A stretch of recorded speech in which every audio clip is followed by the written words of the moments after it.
बहू का दर्द पेट। ओ लाला, मर गई रे। ऐसे शब्द तो बहू के मुंह से खूब सुने होंगे। अरे काम करती है तो दर्द तो होगा ही, लेकिन हमारी आज की बहू थोड़ी सी डिफरेंट है। बहू, जल्दी से जरा गर्म पानी लाना। आजकल ठंड से मेरे पैर सूज जाते हैं। ये सुजान गर्म पानी से ही कम होगी। हाय रे, आज तो बिल्कुल नहीं उठा जा रहा। क्या करूं? माँ जी को मना भी नहीं कर सकती। और फिर वो पानी की बाल्टी उठाकर लाती है। लो ले आई भाभी बाल्टी। भाभी, ये आपने अपना पेट क्यों पकड़ा हुआ है? दिखावा ना किया करो भाभी। आपको ना किसी YouTube चैनल में बहू का किरदार मिल सकता है। अरे लगता है इसने अपने घर कभी पानी से भरी बाल्टी नहीं उठाई। अरे बहू, जब मैं तेरे जैसी थी ना तो दिन में 2 बाल्टी पानी एक साथ लाती थी। और अब देखो आजकल की लड़कियों को, एक बाल्टी क्या उठा ली, पेट पकड़ लिया। माँ जी, ये सब बाल्टी उठाने की वजह से नहीं है। कुछ दिनों से मेरा पेट रोज दर्द कर रहा है। समझ में नहीं आ रहा है क्यों। सोच रही हूँ आज डॉक्टर को दिखा देती हूँ। अरे ऐसे ही दर्द कर रहा होगा, कुछ नहीं होता। गर्म पानी पी लेना, शाम तक अपने आप ठीक हो जाएगा। वैसे भी जितने पैसे डॉक्टर को दोगी ना, उतने में नई लिपस्टिक का शेड आ जाएगा। अरे कुछ नहीं हुआ है, बस काम से बचने के लिए नाटक कर रही है। अब जा किचन में खाना पका। देख, आज ना मुर्गा बनाना है। मुर्गा खाऊंगी मैं।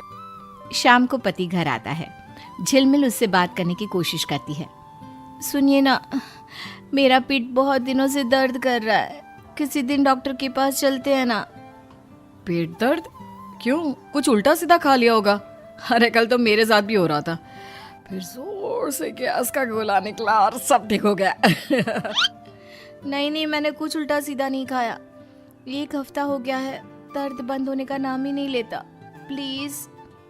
ठीक है, जिस दिन मुझे टाइम मिलेगा उस दिन चलेंगे। अभी मैं थोड़ा बिजी हूँ। अगले दिन। बहू, इन सारे गर्म कपड़ों को जाके छत पे डाला। थोड़ी धूप लग जाए तो कपड़ों से बदबू हट जाए। लेकिन माँ जी, मैं इतने सारे कपड़े अकेले कैसे ले जाऊंगी? इससे बोल, ये तेरे साथ मदद करेगी। मुझे जरा काम है, मैं बाहर जा रही हूँ। देखो भाभी, मैं ना अभी कॉलेज से आई हूँ और मेरे अंदर बिल्कुल भी जान नहीं है कि मैं आपके साथ ये कपड़े उठाकर छत पे रखने आऊँ।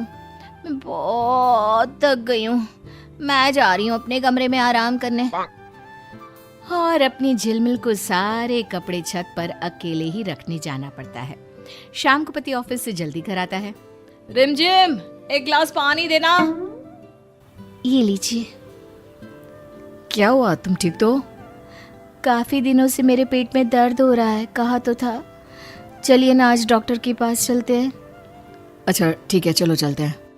अरे रुक बेटा, अभी अभी आया है, कहाँ जा रहा है?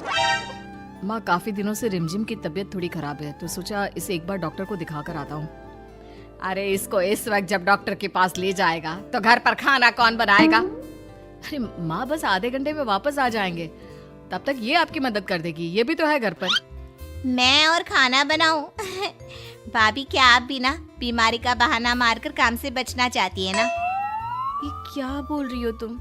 सारा काम कर तो रही हूँ मैं, पर अब जब दर्द बहुत बढ़ गया है तो मुझे जाना पड़ रहा है। रहने दीजिए, नहीं चाहती मैं। ज्यादा गुस्सा और नखरे दिखाने की जरूरत नहीं है, समझी? सही तो बोल रही है मेरी बेटी। आजकल जब भी इसको कोई काम बोलो तो तबीयत खराब है बोलती रहती है, ताकि काम ना करना पड़े। अरे कोई डॉक्टर को दिखाने की जरूरत नहीं है। माँ जी, मैं कोई बहाना नहीं मार रही। सच में मुझे कुछ दिनों से पेट में दर्द है, ठीक से कुछ खाया भी नहीं जा रहा। भाभी, बस पेट में ही दर्द है ना, कुछ नहीं होता। मेरे पास गोलियां पड़ी हुई हैं, आप खाने के बाद खा लेना।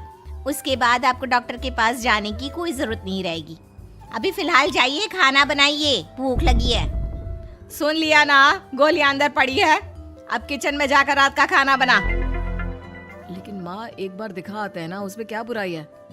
रहने दीजिए, कहा ना अंदर दवाई पड़ी है, एक बार वो खाकर देख लेती हूँ। ठीक है, तुम कहती हो तो, लेकिन फिर सोच लो।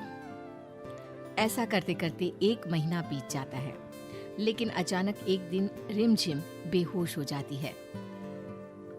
रिमझिम कहाँ चली गई? तुमसे कमरे से फाइल लाने को कहा था, मैं के कमरे में लेटने को। अब उठ भी जाओ। रिमझिम, उठ क्यों नहीं रही? रिमझिम! क्या हुआ भैया, आप इतने जोर जोर से क्यों चिल्ला रहे हो? क्या हुआ, क्यों बावला हुआ जा रहा है? माँ, रिमझिम उठ नहीं रही, लगता है बेहोश हो गई है। पानी डालकर देखा? अरे सब करके देख लिया, फिर भी इसे होश नहीं आ रहा। लगता है इसे हॉस्पिटल ले जाना होगा। हाँ हाँ, ले चल। सभी रिमझिम को लेकर हॉस्पिटल पहुंचते हैं, जहां डॉक्टर रिमझिम को देखते हैं। डॉक्टर, मेरी बीवी अचानक से ऐसे बेहोश हो गई, क्या हुआ होगा? वो ठीक तो है ना? आपकी बीवी के पेट में अल्सर है और ज्यादा समय तक रहने की वजह से वो अल्सर फैल गया होगा। हमें जल्द से जल्द इनका ऑपरेशन करना होगा, नहीं तो इनकी जान को भी खतरा हो सकता है। जल्दी से कीजिए डॉक्टर, आप बस ऑपरेशन शुरू कर दीजिए। मुझे तो ये समझ में नहीं आ रहा कि बहू को अल्सर कब हुआ। सुना है मरने जैसा दर्द होता है इसमें। मैं भी यही सोच रहा हूँ, अगर उनके पेट में अल्सर था तो आपको पहले क्यों नहीं पता चला? क्या उनको कभी पेट में दर्द नहीं होता था? क्योंकि अल्सर वाले मरीजों को पेट में बहुत ज्यादा दर्द होता है। हाँ, भाभी के पेट में भी दर्द तो रहता था। कई बार तो मैंने उन्हें चुपचाप रोते भी देखा था। तो आपको तभी आना चाहिए था ना, तो आज ये नौबत ही नहीं आती। पता नहीं अब वो बचेगी भी या नहीं। आप जैसे ससुराल होने से तो अच्छा है कि बेटियां मायके में ही रहे। आप ऑपरेशन की तैयारी कीजिए डॉक्टर। मेरी गलती है कि मैं ही अपनी बीवी को समझ नहीं पाया। डॉक्टर चला जाता है। ये सब आप दोनों की वजह से हुआ। वो बार बार बोलती रही उसके पेट में दर्द है, पर आप दोनों नहीं माने। उल्टा उससे दिन रात काम करवाते रहते थे। अरे हमें क्या पता था कि तबीयत इतनी खराब है। ठीक कह रहे हो भैया, भाभी ने हमें कोई कभी तकलीफ नहीं होने दी, और अब भाभी हम लोगों के कारण मौत से जूझ रही है। बेटा माफ कर, मैंने बहू को समझा नहीं, लेकिन ये वादा है, मरने नहीं दूंगी अपनी बेटी को। माँ, अब तो भगवान को प्रार्थना कर कि वो बस घर आ जाए। और बहू ठीक होकर किसी तरह घर आ जाती है।